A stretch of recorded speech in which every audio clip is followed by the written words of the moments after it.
नमस्कार दोस्तों, स्वागत है आपका एक बार फिर से हमारे चैनल शिखर आयुर्वेदा में। तो आज का टॉपिक है जो हमारा चैप्टर चल रहा था अगस्त तंत्र का सेकंड चैप्टर, उसका पहला पार्ट हम बना चुके थे। वो उसका लिंक आपको मेरे डिस्क्रिप्शन बॉक्स में मिल जाएगा, आप वहाँ से देख सकते हैं। और आज हम शुरू करते हैं हमारे उसके सेकंड लेक्चर की। तो उसका आज का टॉपिक है हमारा general principle of management of poison. इसका मतलब है कि कोई भी पेशेंट आता है जो कि पॉइजन इंटेक करा हुआ है, वो आपके पास आके हॉस्पिटल में आता है, तो आप उसको कैसे मैनेजमेंट करेंगे उसका। तो उसमें हमारे पास 3 कंडीशन आती हैं। हमारे पास पेशेंट आया, ठीक, सबसे कि उसका जो पॉइजन है वो अनएब्जॉर्ब वाला है कि एब्जॉर्ब हो चुका है। अनएब्जॉर्ब का मतलब होता है कि जो पेशेंट है उसने पॉइजन लिया है और उसको पॉइजन लिए हुए 1 से 2 घंटे ही हुए हैं, पर 2 घंटे से ज़्यादा हो जाता है तो जो पॉइजन होता है वो एब्जॉर्ब हो चुका होता है। ठीक, तो अब हम लोग देखते हैं जब भी हमारे पास कोई पेशेंट आता है जिसने पॉइजन लिया हुआ है, उसके हमें 3 चीज़ें देखनी होती हैं। सबसे पहले हमें उसे सपोर्टिव केयर देना पड़ता है। ठीक, सबसे पहले हम उसे सपोर्टिव केयर देते हैं। उसके बाद हम रिमूवल ऑफ अनएब्जॉर्ब पॉइजन, अगर उसका जो पॉइजन है वो अनएब्जॉर्ब है भी, तो उसका रिमूवल हम कैसे करेंगे, और अगर एब्जॉर्प्शन हो चुका है पॉइजन का तो हम उसको एलिमिनेशन कैसे करेंगे। तो हमेशा याद रखना, मैनेजमेंट ऑफ पॉइजन में 3 टॉपिक आते हैं। सबसे पहले हम सपोर्टिव केयर उसको देते हैं, उसके बाद हम रिमूवल ऑफ अनएब्जॉर्ब पॉइजन का देखेंगे, उसके बाद हम देखेंगे एलिमिनेशन ऑफ एब्जॉर्ब पॉइजन। तो सबसे पहले हम देखते हैं सपोर्टिव केयर। सपोर्टिव केयर में हमारे पास ABCD आती है। ABCD का मतलब है ABCD। ABCD का मतलब है, A का मतलब है एयरवे प्रोडक्शन, बी का मतलब है ब्रीथिंग ऑक्सीजनेशन, सी का मतलब है सर्कुलेशन यानी कि हीमोडायनेमिक सपोर्ट, और डी का मतलब है डिसेबिलिटी मैनेजमेंट। अब यहाँ पे समझते हैं कि है का। ए का मतलब है एयरवे प्रोटेक्शन, कि जो पेशेंट आया उसका जो एयरवे प्रोटेक्शन है वो पूरा है, कोई भी एयरवेज जो पैसेज है उसमें कोई ब्लॉकेज नहीं है, उसमें कोई किसी प्रकार की ब्लॉकिंग नहीं है। अगर है तो हम उसको क्लियर करेंगे और उसका एयरवे पैसेज बिल्कुल क्लियर करेंगे कि किसी भी प्रकार की कोई ऑब्स्ट्रक्शन ना हो, प्रॉपर एयरवे पैकेज उसका प्रोटेक्शन हो। उसके बाद हम लोग देखते हैं ब्रीथिंग। ब्रीथिंग का मतलब है कि उसको प्रॉपर ऑक्सीजन प्रोवाइड होनी चाहिए, हर प्रकार की 100% ऑक्सीजन उसे प्रोवाइड करनी है, क्योंकि अगर ऑक्सीजन की कमी होगी तो हमारे उसके जो ऑर्गन्स होंगे वो डैमेज होना शुरू हो जाएंगे, टिश्यू होंगी, सेल होंगी, ये सब डैमेज होनी शुरू हो जाएंगे। इसलिए सबसे पहले हम उसका एयरवे प्रोटेक्शन करेंगे, उसके बाद हम उसका ब्रीथिंग करेंगे, ऑक्सीजनेशन प्रॉपर करेंगे, उसके बाद हम उसको सर्कुलेशन प्रोवाइड करेंगे। सर्कुलेशन का मतलब है कि हम उसका जो ब्लड का मैनेजमेंट है वो प्रॉपर होना चाहिए, सर्कुलेशन प्रॉपर होना चाहिए, किसी प्रकार की कोई ब्लॉकिंग नहीं होनी चाहिए। और डिसेबिलिटी मैनेजमेंट, उसको किसी प्रकार के कोई सिम्टम आ रहे हैं, सीजर्स आ रहे हैं, दौरे आ रहे हैं, ठीक, और वॉमिटिंग हो रही है, डायरिया हो रहा है, तो हम उसका मैनेजमेंट करेंगे। तो ये ABCD टॉपिक आता है। अब हम सबको एक एक करके डिटेल में देखते हैं। सबसे पहले एयरवे प्रोटेक्शन है। तो एयरवे प्रोटेक्शन में आता है the most common factors contributing to death in poisoning is airway obstruction. क्या होता है, सबसे कॉमन फैक्टर होता है, क्योंकि पॉइजन के चक्कर में क्या एयरवे ऑब्स्ट्रक्शन हो जाता है, जिसकी वजह से मोस्ट ऑफ द केसेस में पेशेंट की जान जाती है। सबसे पहले हम उसका ऐसे पैसेज, एयरवे पैसेज क्लीन करेंगे और किसी पे ऑब्स्ट्रक्शन नहीं रखेंगे। उसके बाद हम देखते हैं ब्रीथिंग ऑक्सीजनेशन। हम उसको प्रॉपर ऑक्सीजन प्रोवाइड करेंगे to help to protect organs and tissue damage. उसको 100% O2 प्रोवाइड करेंगे। इफेक्टिव वेंटिलेशन, अगर हो सकता है तो हम, अगर हमारे पास प्रोवाइड हो सकता है तो हम उसको प्रॉपर वेंटिलेशन प्रोवाइड करेंगे, वेंटिलेटर जो बोलते हैं वो प्रोवाइड करेंगे। अगर वो नहीं है हमारे पास तो हम patient through mask placed over nose and mouth, जो हमारे पास जो मास्क आता है हमारा, वो हम उसको देंगे, जिसकी वजह से उसको प्रॉपर ऑक्सीजन प्रोवाइड हो सके, प्रॉपर उसे ऑक्सीजन हम प्रोवाइड करेंगे। ठीक, अब हम लोग आगे बढ़ते हैं। अब हमारे पास थर्ड टॉपिक जो आता है वो आता है सर्कुलेशन। सर्कुलेशन मतलब हीमोडायनेमिक सपोर्ट, कि ब्लड का प्रॉपर पूरी बॉडी में सर्कुलेशन होना चाहिए। ये हम किसके थ्रू, IV के थ्रू करते हैं। हम उसको IV लाइन लगाते हैं, small plastic tube that deliver the medication and fluid into when. तो हम सबसे पहले जब भी पेशेंट आएगा तो हम सबसे पहले उसकी IV लगाएंगे। IV से क्या होगा कि अगर हमें उससे कोई मेडिसिन देनी होगी तो भी वो फटाक से दे सकते हैं, वेरी फास्ट वे में दे सकते हैं। ठीक, उसके बाद हम देखते हैं it is use to give fluid and medicine directly into the circulation. तो मेडिसिन हम उसको डायरेक्टली सर्कुलेशन में दे सकते हैं। अगर पेशेंट अनकॉन्शियस है ना, तब भी हम उसको दे सकते हैं वो मेडिसिन, जिसकी वजह से वह जल्दी से स्प्रेड होगी, जल्दी से अपना एक्शन शो करेगी और हम पेशेंट को बचा पाएंगे। अब आता है डिसेबिलिटी मैनेजमेंट। डिसेबिलिटी मैनेजमेंट सबसे पहले हम उसका ट्रीटमेंट करेंगे सीजर्स का, दौरे का। ठीक, जितने भी उसे दौरे आ रहे होंगे हम उनका ट्रीटमेंट करेंगे। उसके लिए हम क्या कर सकते हैं, सीजर्स को कॉमन कॉम्प्लिकेशन है और पॉइजनिंग का, पॉइजन लेते हैं तो दौरे बहुत कॉमन है, ये बहुत कॉमन सिम्टम आता है उसका, तो हम इसको ठीक कर सकते हैं benzodiazepine, barbiturates and propofol. Propofol are common drugs हैं जो हम यूज़ करते हैं ट्रीटमेंट ऑफ सीजर्स के लिए इन पॉइजनिंग। ठीक है, तो सीजर्स को ठीक करने के लिए हमारे पास कौन कौन सी दवाइयाँ हैं, बेंजोडाइजेपिन, बारबिचुरेट्स और प्रोपोफॉल।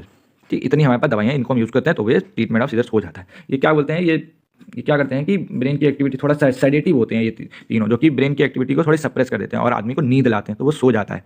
ठीक, अब हम लोग आगे बढ़ते हैं। प्रिवेंशन ऑफ सेकेंडरी कॉम्प्लिकेशन, ये मेन था। अब सेकेंडरी कॉम्प्लिकेशंस क्या होते हैं, एस्पायरेशन, सांस लेने में दिक्कत होगी, उसे सांस आएगी ही नहीं, पल्मोनरी एडिमा, ठीक है, रेनल फेलियर, उसकी किडनी फेलियर होने के चांसेस होते हैं, पल्मोनरी एडिमा हो जाएगा उसको, और सेप्सिस और हाइपोक्सिया जो ऑक्सीजन की कमी हो जाएगी उसको, और शॉक। ये सेकेंडरी आती हैं कॉम्प्लिकेशन, फिर हम इनको ठीक करने का प्रयास करते हैं। तो ये था हमारा सपोर्टिव केयर, हमने उसको दिया कि हमारे पास पेशेंट आया तो हम उसको सपोर्टिव केयर दिया कि उसको किसी प्रकार की कोई दिक्कत ना हो। ठीक, अब हम लोग देखते हैं अगर उसको पॉइजन उसने इनटेक कर लिया है लेकिन वो पॉइजन अभी एब्जॉर्ब नहीं हुआ है, तो रिमूवल ऑफ अनएब्जॉर्ब पॉइजन पे हम लोग बात करते हैं। तो उसमें हम देखते हैं सबसे पहले पॉइजन लिया किस तरीके से गया है। अगर इनहेलेशन ऑफ टॉक्सिक गैस, अगर आपने गैस की फॉर्म में लिया है, इनहेलेशन किया है टॉक्सिक गैस का, तो हम उसको क्या करेंगे, गिव फ्रेश एयर देंगे और क्लीन एयर वे कर देंगे, तो जिसकी वजह से जितनी भी टॉक्सिक गैस होगी वो रिलीज हो जाएगी, फ्रेश एयर उसके अंदर जाएगी और वह ठीक हो जाएगा। अगर वो इंजेक्टेबल करा गया है, सिरिंज से उसको अंदर इंजेक्ट करा गया है, जैसे हमारा वो क्या बोलते हैं स्नेक बाइट होता है, स्कॉर्पियन बाइट है, तो ये सब इंजेक्टेबल हैं। ठीक, तो हम क्या अप्लाई करते हैं, टॉर्निकॉइड बांध देते हैं उसके थोड़े से रीजन ऊपर, जिसकी वजह से ब्लड पूरी बॉडी में ना फैले। ठीक, मल्टीपल इंसीजन करते हैं, मल्टीपल इंसीजन जहाँ पे उसने काटा है ना उसके ऊपर या नीचे थोड़ा सा कट लगा के जितना भी ब्लड होता है उसको निकालने का प्रयास करते हैं, और सक्शन अप्लाई टर्निकॉइड अप्लाई करते हैं, मल्टीपल इंसीजन्स करते हैं और सक्शन करते हैं। वो ब्लड क्योंकि वहाँ से पॉइजन है ना, उसको निकाल सकते हैं सक्शन के थ्रू, इंसीजन के थ्रू उसको कट लगा के ब्लड को बाहर निकालते हैं, टर्निकॉइड उसको बांध देते हैं कि ब्लड का फ्लो फर्दर बॉडी में ना हो सके। उसके बाद देखते हैं हम कॉन्टैक्ट पॉइजन, कि आपको कोई पॉइजन है जो कि आपकी स्किन पे लगा दिया गया है, तो हम क्या करते हैं सिंपल वॉश कर सकते हैं उसको विद प्लेन वाटर, साफ पानी से हम उसको धो देंगे तो वो साफ हो जाए। इंजेक्शन अगर आपने खा लिया है गलती से, तो हम गैस्ट्रो इंटेस्टाइनल डीकंटामिनेशन करते हैं, क्योंकि खाएंगे तो आप वो पेट में जाएगा, तो हम गैस्ट्रो इंटेस्टाइनल डीकंटामिनेशन करते हैं। कि अब हम लोग गैस्ट्रो इंटेस्टाइनल डीकंटामिनेशन कैसे करते हैं, अब वो देखते हैं हम लोग गैस्ट्रो इंटेस्टाइनल डीकंटामिनेशन कैसे करते हैं। तो सबसे पहला हम क्या करते हैं कि drinking of milk and water. Drinking of milk और वाटर हम लोग इसलिए करते हैं क्योंकि मिल्क और वाटर क्या करते हैं कि जो बॉडी का स्टमक का पीएच हो जाता है ना, उसको अल्टर कर देता है, उसको बेसिक बना देता है, जिसकी वजह से उसका इफेक्ट होता है वो कम हो जाता है। तो मिल्क इस कॉन्ट्रा इंडिकेशन, और ये इसका कॉन्ट्रा इंडिकेशन है फॉस्फोरस की पॉइजनिंग में। अगर उस पर्सन को फॉस्फोरस की पॉइजनिंग है तो हम उसको मिल्क एंड वाटर नहीं देते, ये कॉन्ट्रा इंडिकेशन है इसका। ठीक, और स्ट्रॉन्ग एसिड पॉइजनिंग में, स्ट्रॉन्ग एसिड पॉइजनिंग में भी नहीं देते हैं, जैसे कि HCl की पॉइजनिंग हो जाए। ठीक है, तो ये सब जो है ना इनकी पॉइजनिंग हो जाएगी तो हम नहीं देंगे उसको। अब हम इंड्यूस एमेसिस कराते हैं। इंड्यूस एमेसिस का मतलब होता है उल्टी, वॉमिटिंग। अब हम उसको इंड्यूस करा रहे हैं वॉमिटिंग को उसकी। अब वो हम दो तीन तरीकों से करा सकते हैं। सबसे पहले हमें ये देखना पड़ेगा, इंड्यूस एमेसिस हम सिर्फ और सिर्फ कॉन्शियस पेशेंट का करा सकते हैं, अनकॉन्शियस पेशेंट होगा तो हम उसमें नहीं कर सकते। और ड्रिंकिंग ऑफ वाटर और मिल्क भी हम कॉन्शियस पेशेंट में कर सकते हैं, इनकॉन्शियस पेशेंट में नहीं कर सकते। No burn on lips and mouth, then induce emesis करा सकते हैं, कि उसके चेहरे पे भी कोई बर्न नहीं होना चाहिए, लिप्स पे भी नहीं होना चाहिए, माउथ पे भी नहीं हो जाए, तब हम इंड्यूस एमेसिस करा सकते हैं। बाय क्या हम देंगे उसके लिए, गिविंग प्लेंटी ऑफ वाटर, उसको हम खूब सारा पानी पिलाएंगे, और syrup bye touching the force inside the mouth. अगर ये प्लेंटी ऑफ वाटर खूब पिलाएंगे, उसको पानी पिलाएंगे और सिरप देंगे, और बाद में हम लोग 2 फिंगर्स अपने इंसर्ट करेंगे इनसाइड द माउथ, और उससे जो रिफ्लेक्स आता है, ठीक, उससे वॉमिटिंग होती है। अब हम लोग देखते हैं कॉन्ट्राइंडिकेशन क्या है। अनकॉन्शियस पेशेंट में नहीं दे सकते हम, प्रेगनेंसी में नहीं दे सकते, कोरोसिव होगा तो नहीं दे सकते, वोलेटाइल पॉइजन होगा तो नहीं दे सकते। ठीक, ये हम सिर्फ उसमें दे सकते हैं कि उसने इंजेक्शन करा है पॉइजन, तभी हम दे सकते हैं। बाकी वोलेटाइल पॉइजन होगा तो भी नहीं दे सकते, कोरोसिव होगा तो भी नहीं दे सकते, प्रेगनेंसी होगी तो भी नहीं दे सकते, और अनकॉन्शियस पेशेंट होगा तो भी हम उसे नहीं दे सकते। तो इनके लिए बनाया गया है। अब देखते हैं हम लोग कि गैस्ट्रिक लवास क्या होता है। गैस्ट्रिक लवास को ही बोलते हैं स्टमक वॉशिंग। स्टमक वॉशिंग, पेट की सफाई। ठीक, तो अब देखते हैं हम लोग इसका इंडिकेशन क्या है। ठीक है, मैं एक फोटो लगा दूंगा इसके ऊपर, जिससे आपको पता चला गैस्ट्रिक लवास क्या होता है। ठीक, तो आपके स्क्रीन पे अभी फोटो दिखेगा तो आप देखना। ठीक, अब हम लोग आगे बढ़ते हैं। तो आप देखते हैं इंडिकेशन।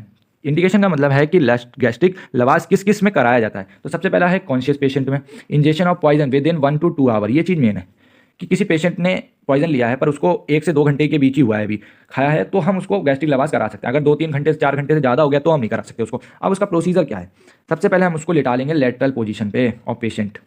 ठीक, अब एक इमेज और आएगा तो आप देखना लेटरल इमेज कौन सी होती है। ठीक है, तो आई के भी इमेज। अब हम लोग आगे बढ़ते हैं। ठीक, यूजिंग स्टमक ट्यूब। ठीक, स्टमक ट्यूब इसी को बोलते हैं हम लोग राइल्स ट्यूब। ठीक, आपकी स्क्रीन पे एक इमेज और आ रही होगी जिसको राइल्स ट्यूब बोलते हैं।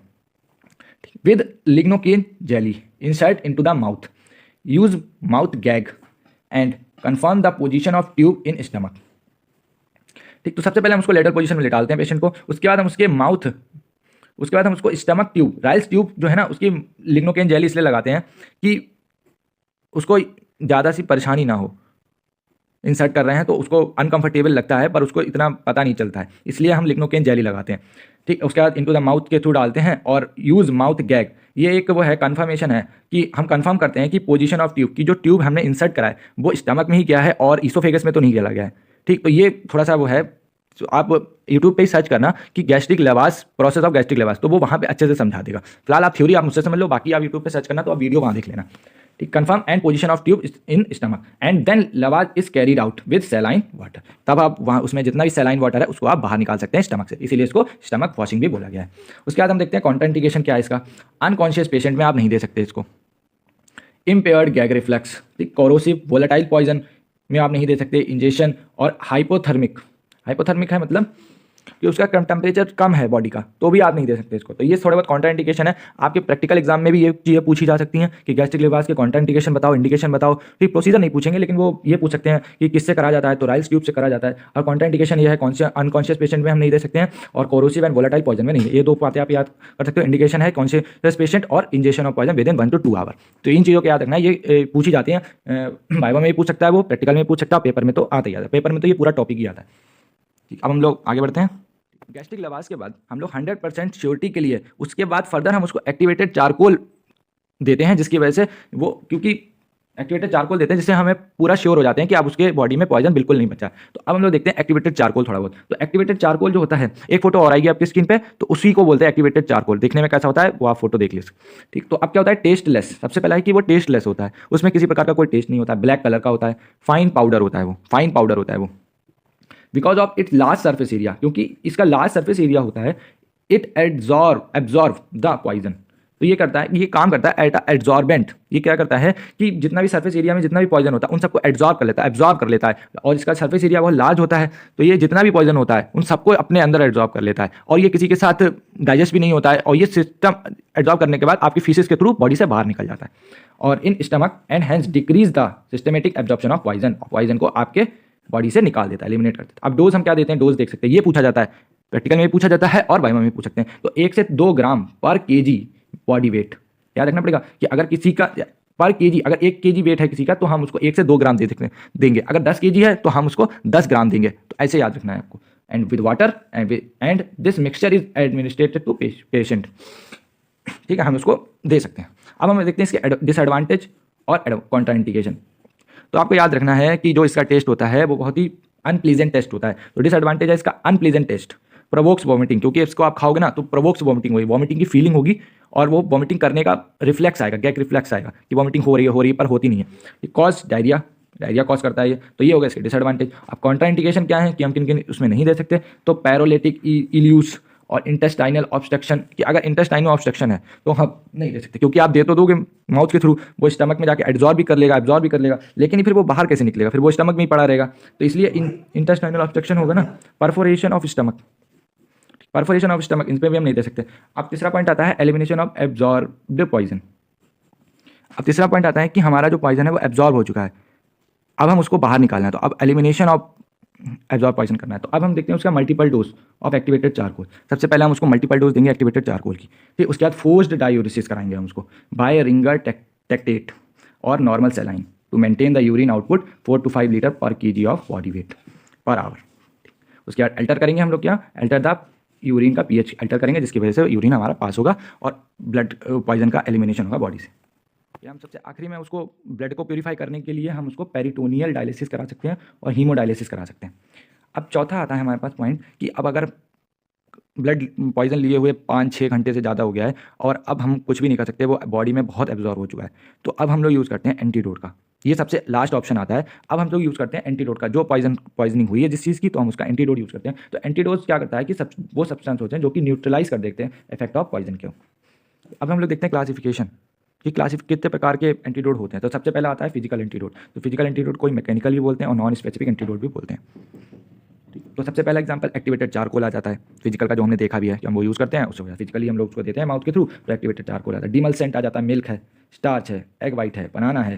ठीक है, तो बनाना एज अ बल्कि फूड की तरह काम करता है और उसके इफेक्ट को कम करने का काम करता है। ठीक, उसके बाद हम लोग देखते हैं केमिकल एंटीडोट। केमिकल में आ जाता है हमारे पास citric acid, lemon juice, milk of magnesia, potassium permanganate और टैनिक एसिड। अब बढ़ते हैं हम लोग आगे। अब आता है फिजियोलॉजिकल एंटीडोट। फिजियोलॉजिकल एंटीडोट वो एंटीडोट होते हैं जो हम सीधे मेडिसिन के रूप में प्रोवाइड करते हैं पेशेंट को और वो ठीक हो जाता है। तो इथेनॉल हम लोग देते हैं किसकी, मिथाइल अल्कोहल की पॉइजनिंग में।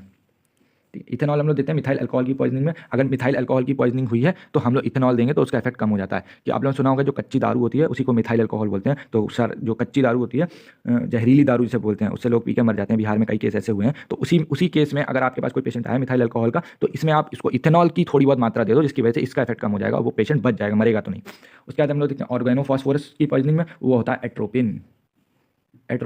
ऑर्गेनोफॉस्फोरस की पॉइजनिंग में हम लोग एट्रोपिन देते हैं। पैरासीटामोल, एंसिटामीन भी बोलते हैं इसको। इसमें एन एसिटाइल कोसिस्टीन, ये होता है एंटीडोट इसका, पैरासीटामोल का। ये क्वेश्चन आते हैं एमसीक्यू में भी पूछ सकते हैं और पेपर में भी पूछ सकते हैं।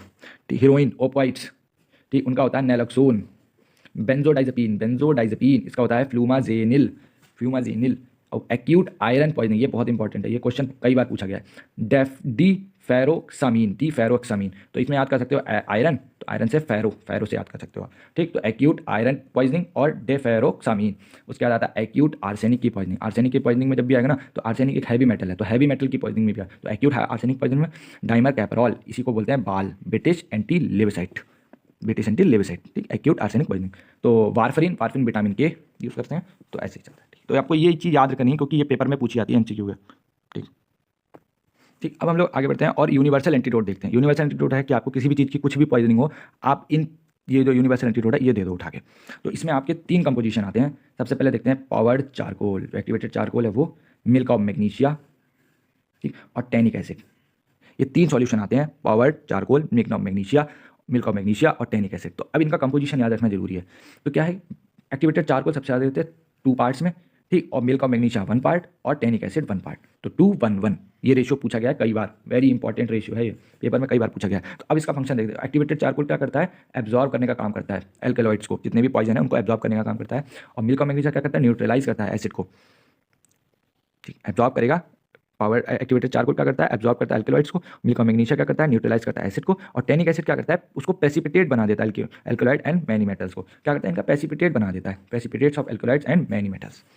तो आखिरी आप देखते हैं हम लोग 5वां क्लासिफिकेशन में जाएंगे तो चिलेटिंग एजेंट होता है। चिलेटिंग एजेंट में जो चीली जो लिखा गया, चिलेटिंग का मतलब होता है चीले शब्द से बना गया है, जो कि एक ग्रीक वर्ड है। तो इसका मतलब होता है क्रैब। क्रैब का मतलब होता है the compound hold the metal like crab's claw.